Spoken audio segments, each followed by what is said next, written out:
Mobile tipper জন্য কে কি dialogue শুনেন ফ্যামিলি থেকে? মোবাইলের ভিতরে ঢুকে যা, ভাত না খাইয়া মোবাইল খা। মোবাইল তোরে প্রতিবন্ধী বানাইছে, মোবাইলের উপর ঠাডা পড়তে পারে না। মরার পরেও মোবাইল দিয়া দিমু, চোখ লাগিয়ে দিয়ে টিপতেই আছে। পানি দিয়ে মোবাইল গিলে খা।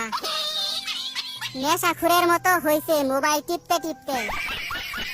হাত ব্যথা হইলে পা দিয়ে টিপ, মোবাইলে তোরে শেষ করছে। তুই কানা হয়ে যাইবি তো, এত টিপে মোবাইল নষ্ট হইতে পারে না। রেজাল্টের পর বুঝামু মজা, অন্ধ হইতে বেশি দেরি নাই। সারাদিন মোবাইলের মধ্যে কি দেখো? আমি বলুম না, আমার শরম করে।